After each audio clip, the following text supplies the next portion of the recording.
Una vez más, aquí estamos juntos. Esta cercanía y este cariño que crecen en cada podcast y con cada uno de sus comentarios y de sus sonrisas. Recuerden siempre que esas cosas tan bonitas que dicen que les transmito son de ustedes, están en ustedes, viven y despiertan en ustedes mismos. Yo solamente tengo el honor y la fortuna de ser un conducto por medio del cual ustedes recuerdan su paz, su alegría, su fuerza, su respeto, su capacidad de admiración, en fin. Por todo ello, muchas gracias y gracias por compartirlo. Ustedes también me ayudan muchísimo a despertar tantas cosas bellas. Este es el podcast de Eduardo Cegueda.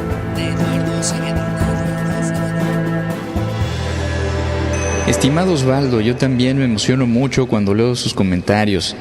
Y ahora que por primera vez tuve en un curso alumnos con los que estuve en contacto a través del podcast, bueno, fue algo maravilloso para mí. Muchas gracias a todos y un saludo muy especial y con mucho cariño para Loli, para su hermana y su mami, para Sofía tan aplicada que desde el mismo domingo llegaste a practicar. Muchas gracias por tu comentario. En fin, Osvaldo, te comento que los ejercicios tienen muchos componentes sutiles, muy particulares, que son imposibles de describir en un foro como este, y que para aprender el primero de los métodos hace falta un trabajo previo de varias horas. Sin embargo, yo entiendo la curiosidad de saber cómo son los ejercicios, y por eso muy pronto voy a describir un poquito, al menos, la parte más visual y tangible de ellos. Ese será el tema del próximo podcast, porque en este voy a platicarles acerca de los antecedentes de la ciencia. Así que quédate al pendiente, por favor. Muchísimas gracias, Osvaldo. Y bueno, Cinéfilo y Carlos Arana, agradezco mucho sus comentarios, de verdad, me siento muy honrado. Todo esto se hace con muchísimo cariño y yo creo que eso es lo que se siente. Les agradezco y siento muy bonito el que lo reciban. Les mando un gran abrazo.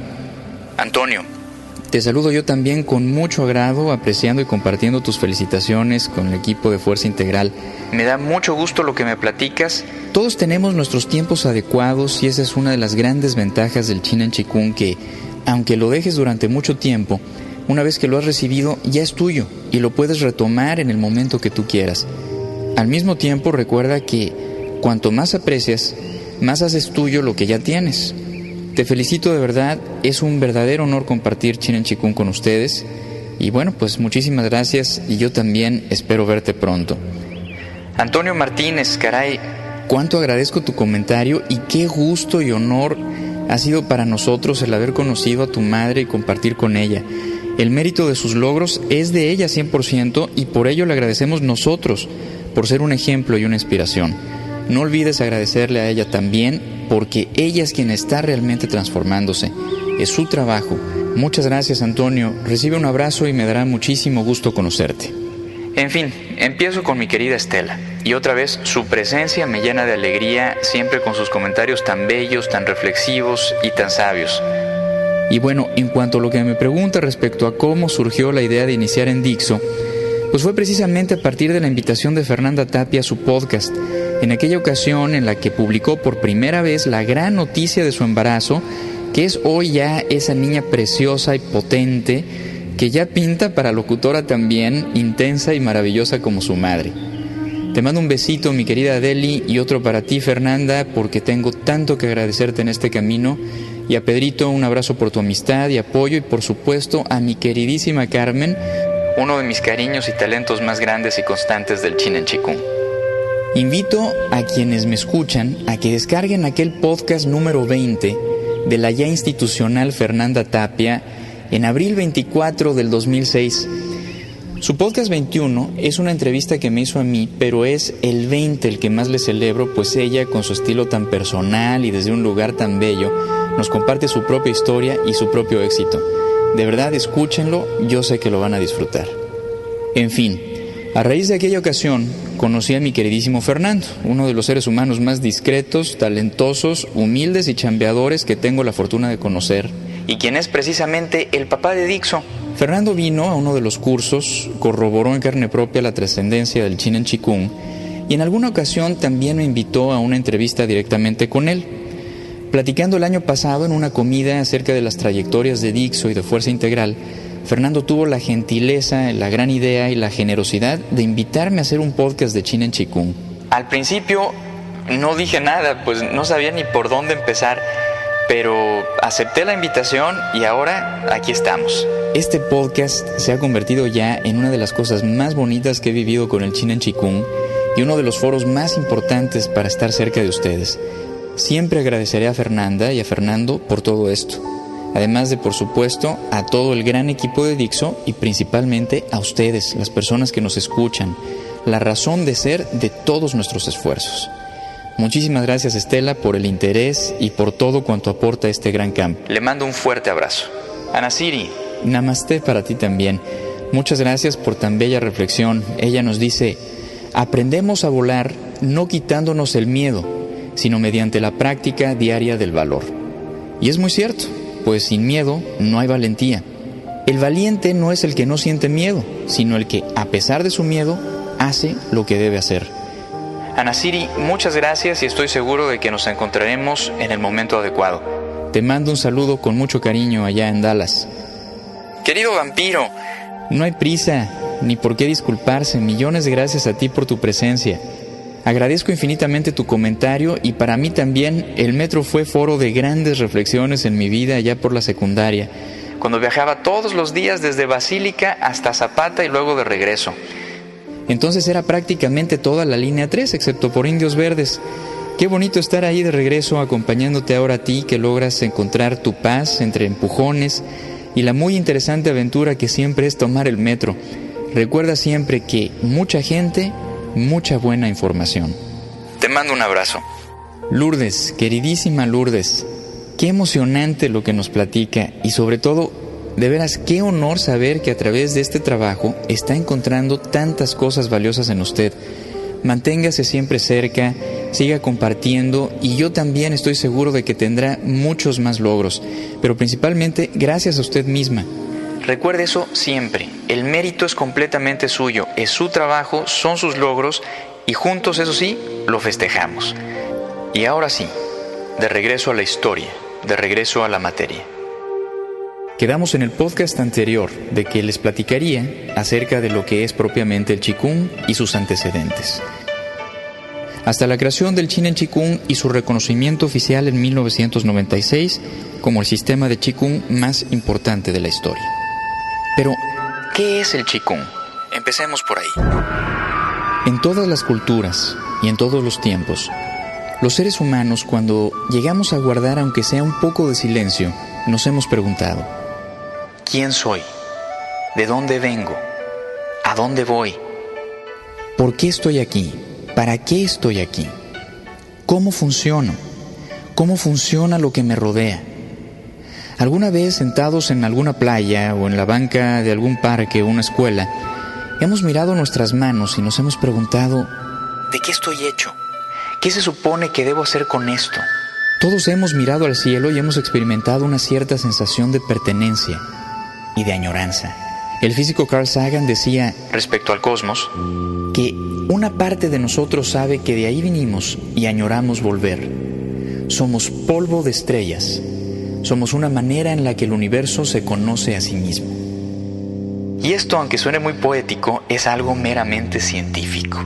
Y el objeto de estas preguntas es liberarnos del dolor que genera la ignorancia, la confusión, la fantasía. Liberarnos de las limitaciones que implica el no entender las reglas de este juego, esta gran aventura que es la vida. En última instancia, de lo que se trata, como lo dije desde el primer podcast, es de mejorar la experiencia que nos presenta el majestuoso, maravilloso, simple pero no simple hecho de ser lo que somos, de estar aquí, vivos y en constante movimiento.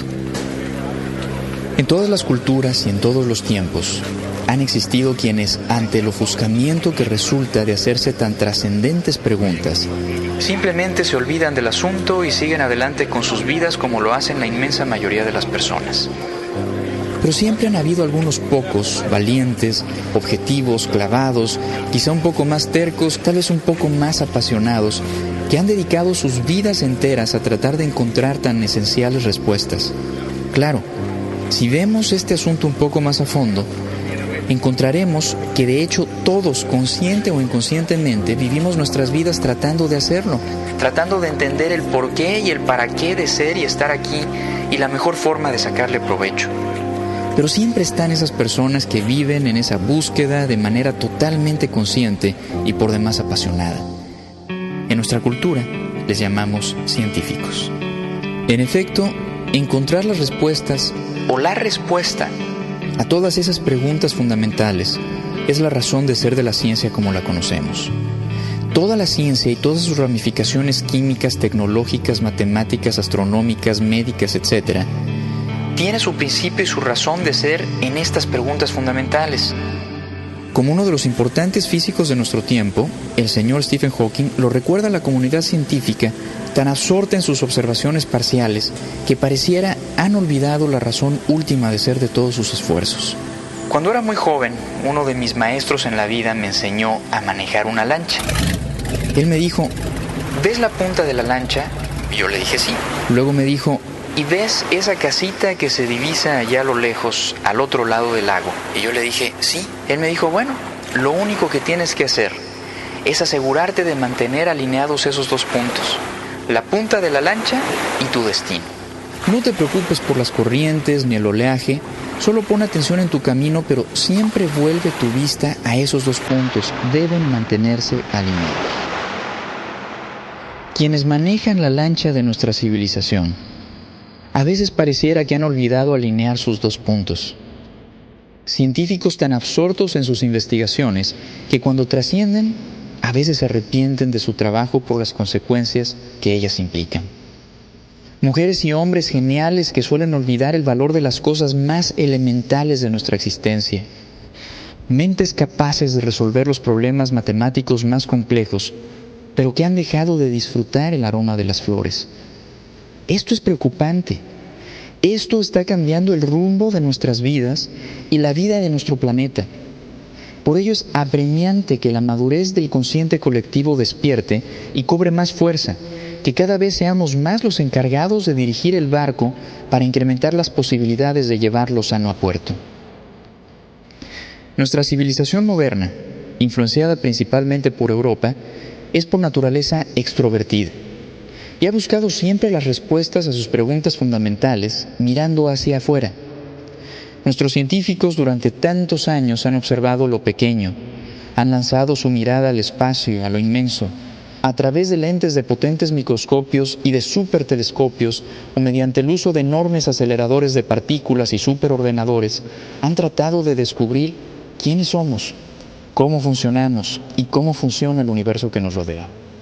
Nuestra civilización, por generaciones, ha estado entrenada para mirar hacia afuera, para buscar en lo externo las respuestas y las satisfacciones de nuestras necesidades más internas. En nuestro entorno buscamos la paz, en nuestro medio ambiente la comodidad y la seguridad, en nuestra gente buscamos el amor, y en los objetos algo que llene esa sensación de carencia, de vacío que todos sentimos dentro. Hemos aprendido tantas cosas, hemos logrado tanto y hemos cambiado mucho. Hemos aprendido a comunicarnos a enormes distancias sin necesidad de cables, pero hay que preguntarnos, ¿hemos aprendido de verdad a comunicarnos mejor? Hemos inventado medios de transporte que por cielo, mar y tierra nos llevan de formas más eficientes, más veloces, más seguras, a los puntos más recónditos de la tierra, el mar e incluso empezamos a explorar el espacio, pero hemos llegado más cerca de donde sea que realmente vamos. Hemos transformado la faz de la Tierra en un experimento en el que nos hemos llevado al exterminio a millones de especies de plantas y animales, ecosistemas completos que nunca podrán volver a ser, pero ¿estamos realmente creando un mejor lugar, al menos para nosotros? Hemos descubierto o inventado un lenguaje universal para la explicación de los fenómenos, un lenguaje maravilloso, exacto e irrefutable que son las matemáticas, pero ¿estamos realmente menos confundidos? La medicina ha logrado que las personas vivamos más tiempo y que menos gente muera de enfermedades que antes eran mortales. Más y más gente, más y más tiempo, pero ¿realmente ha mejorado la vida de las personas?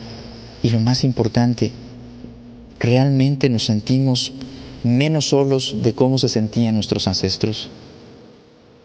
Cuando los abuelos nos platican de su infancia y la comparamos a la nuestra y la de nuestros hijos, con padres cada vez menos presentes, con una realidad cada vez más virtual en la que los sentidos se atrofian frente a la pantalla de los videojuegos que hacen que los niños miren poco al cielo, se miren poco entre ellos y menos aún a ellos mismos.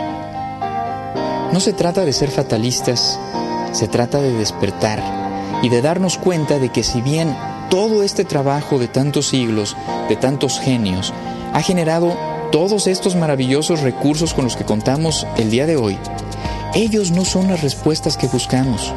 Son solamente eso, recursos, que como tales pueden ser peor o mejor utilizados en la medida en la que vayamos acercándonos a realmente encontrar nuestras respuestas importantes.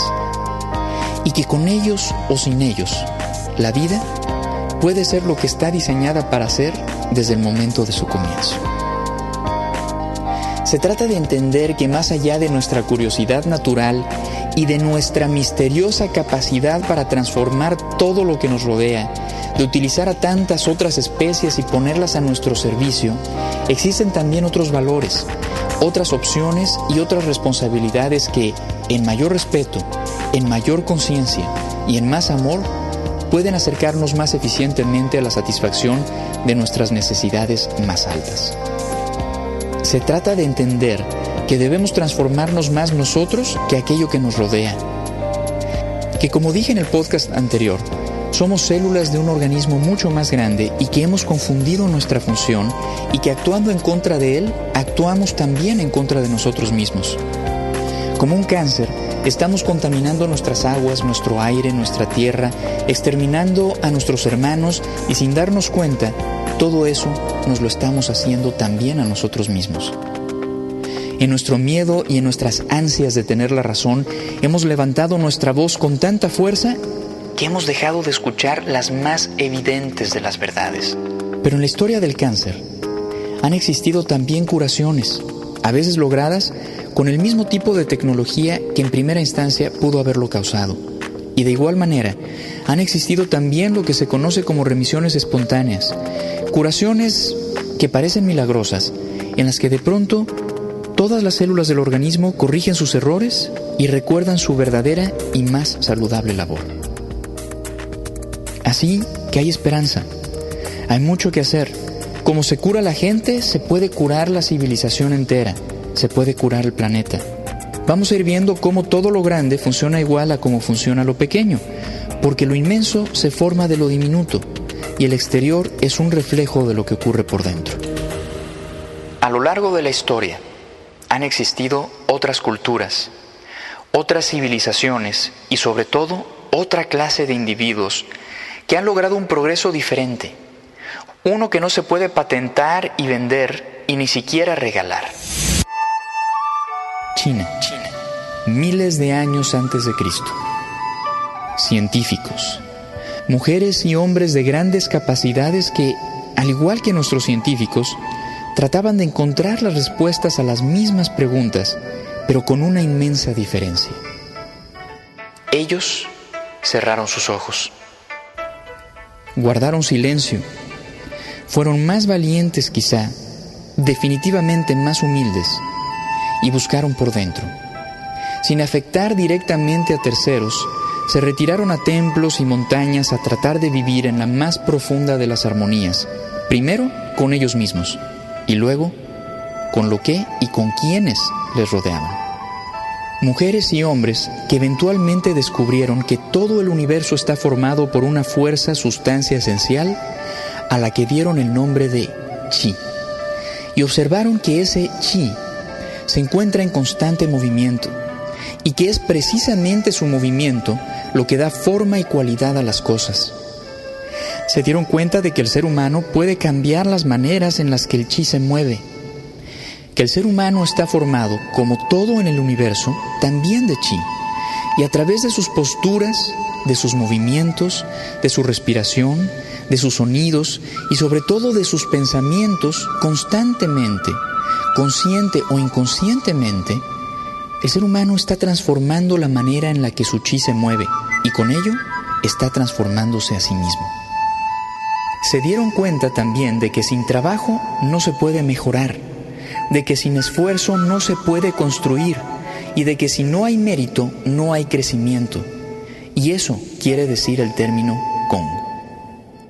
Comenzaron a estudiar sistemáticamente estos fenómenos. Se dieron cuenta de que venimos equipados a la vida con todo, absolutamente todo lo que necesitamos para encontrar las respuestas a nuestras preguntas más fundamentales y la satisfacción a nuestras más trascendentes necesidades. Empezaron a diseñar prácticas, métodos, trabajos realizados por el ser humano para transformarse a sí mismo hacia realidades cada vez más plenas, más armoniosas y mucho más trascendentes. Crearon lo que hoy conocemos como Qigong, trabajo con nuestro Qi, con la fuerza sustancia de la cual estamos hechos. Y así, el Qigong, como toda ciencia, ha ido evolucionando, se ha ido depurando a lo largo de miles de años y ha ido alcanzando niveles de mucha mayor eficiencia. Pero por sus características, no ha sido un trabajo de las masas, sino de los individuos, y por ello no ha alterado más que el rumbo de aquellos quienes lo practican. Cabe señalar que casi todo lo que llega de China a Occidente llega bastante confuso y deteriorado, desde las cosas más elementales como son las palabras, hasta otras mucho más trascendentes como son los conocimientos. Y esa es una de las razones por las cuales yo decidí irme directamente a la fuente. Pues existe muchísima confusión y también charlatanería.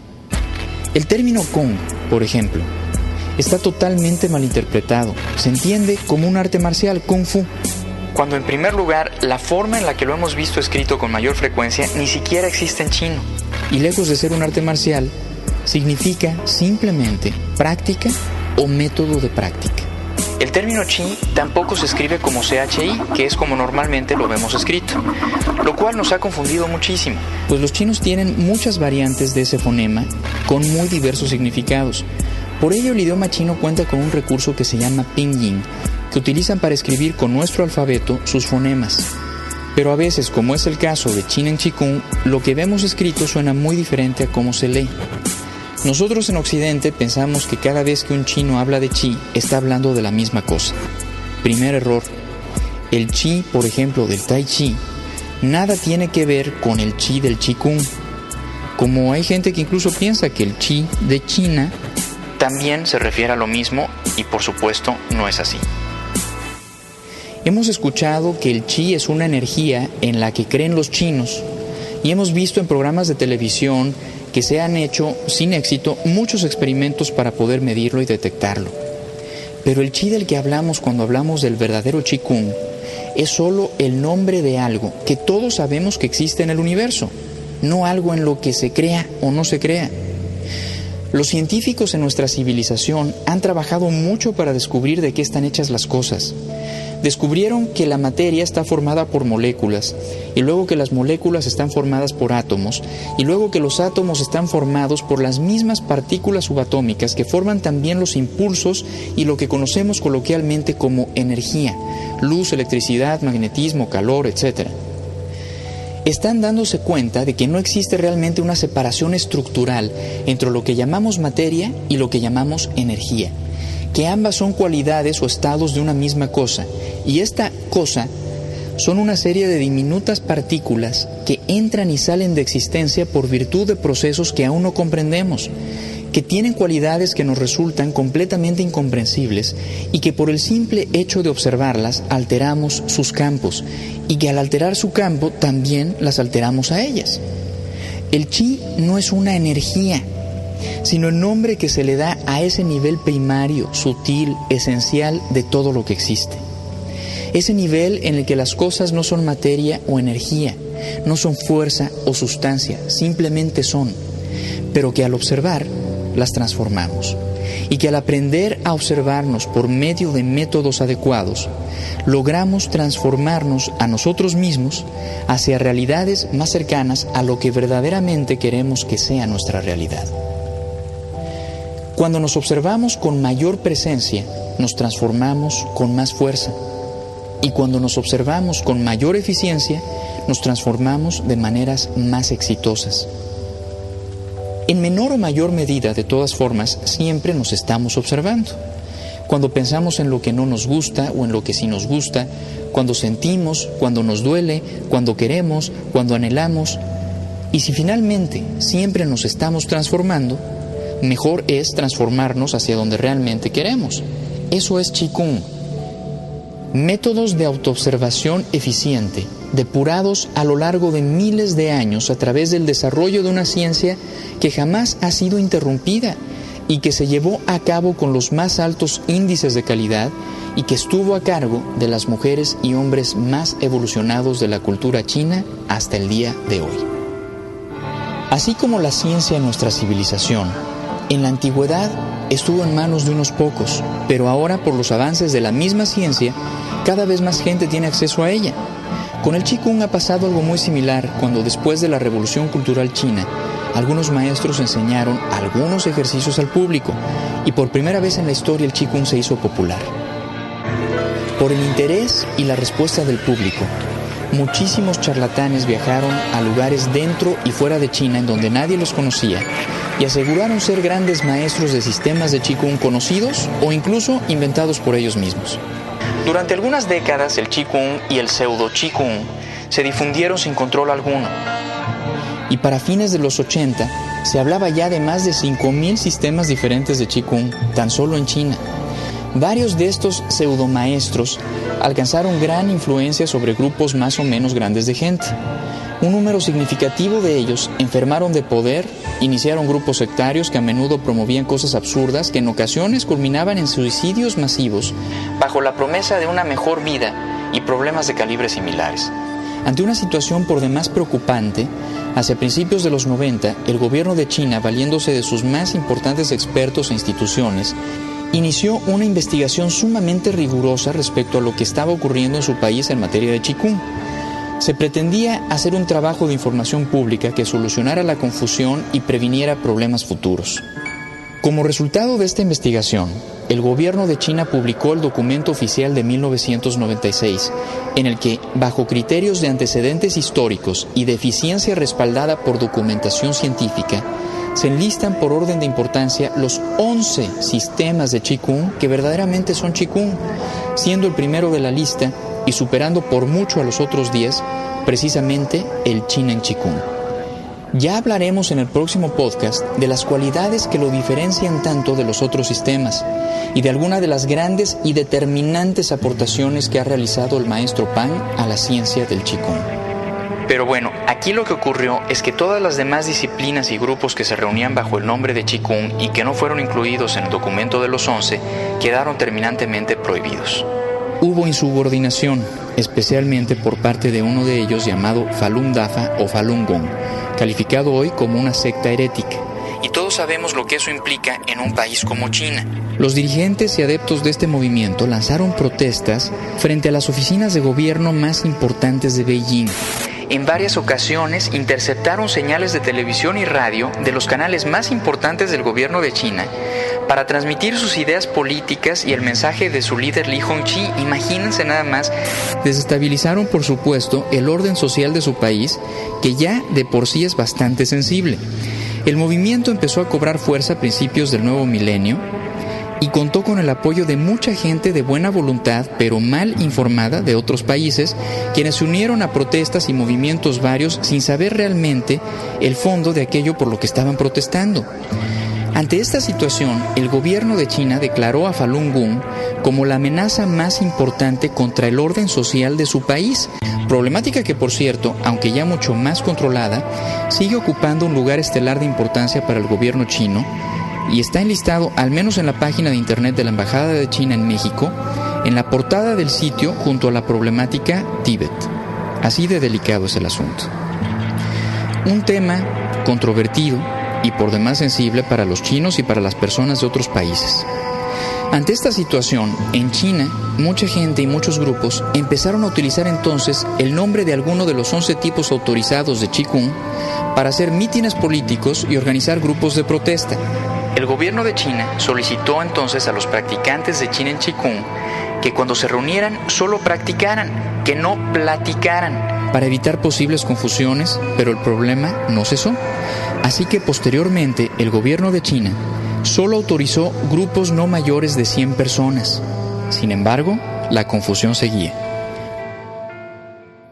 Y ante esta situación, con el objeto de contribuir a esclarecer la confusión, a restaurar el orden social y en última instancia, de proteger a los verdaderos practicantes de Chin en Chikung de algún posible malentendido, el maestro Pang, de quien les hablaré con más detalle en el próximo podcast, declaró nacionalmente interrumpida la práctica e instrucción pública del Chin en Chikung, quedando abiertas solo las instituciones, pero ya no los grupos públicos que existían prácticamente antes en todas las ciudades de China.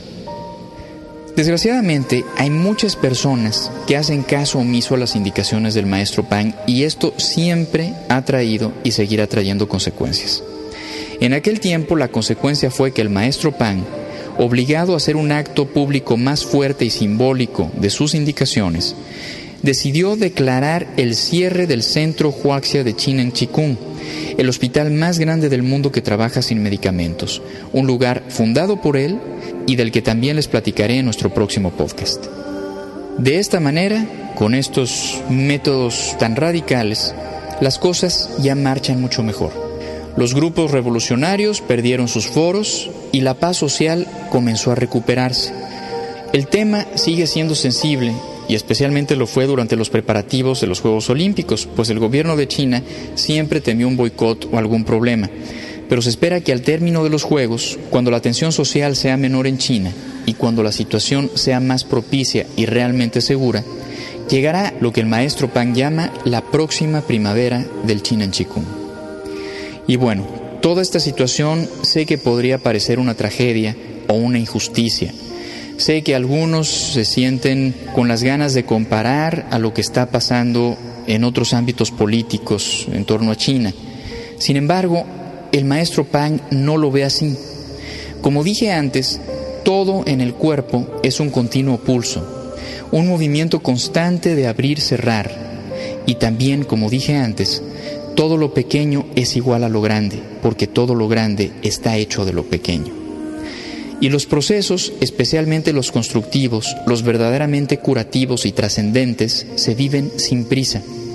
Como la curación de una persona, la curación de la confusión en torno a la apertura del Chikung al público, también es un proceso en el que hay aperturas y hay cierres.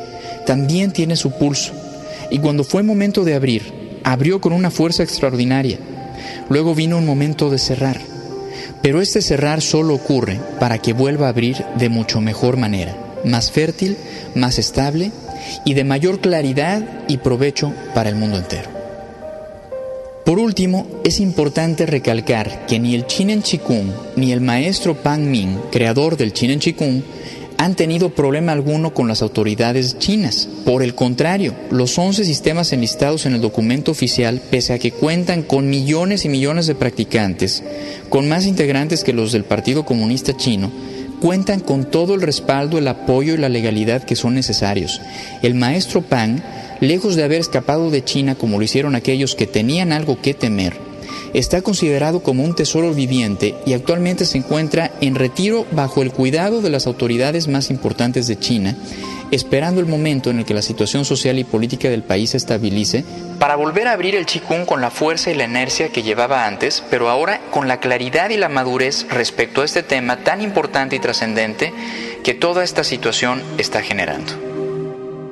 Esta es la historia del Chikung hasta nuestros días. Una historia intensa y muy interesante, a menudo no valorada en Occidente, donde tendemos a pensar que el Chikung es solo una práctica más, algo de lo que se toma una clase para luego irse a tomar un café, algo que nos ayuda a relajarnos y hacernos sentir mejor. Pero en realidad, el Chin en Chikung es toda una aventura dentro de la aventura misma que es la vida. Es una forma de vivirla, es un barco para navegarla, es un asumir la responsabilidad de nuestro proceso y una observación constante de todo cuanto somos, sabiendo lo que nos construye, lo que nos destruye, lo que debemos procurar y lo que debemos evitar. Sí, nos hace sentirnos mejor, pero sobre todo nos ayuda a ser mejores. En el próximo podcast les platicaré más de este virtuoso del Qigong, nuestro querido maestro Pan, un hombre sensible, extraordinariamente humilde y profundamente talentoso a quien tanta gente le debe la vida, pero quien, no obstante, se mantiene tan humano y tan sencillo como cualquiera de nosotros. Les hablaré de él y de su obra. Les hablaré finalmente de lo que es Chinen Qigong y les describiré lo más posible. Hasta entonces, me despido con todo mi cariño. Muchas gracias, como siempre, y Hunyuan Ling Tong. Este fue el podcast de Eduardo Cegueda.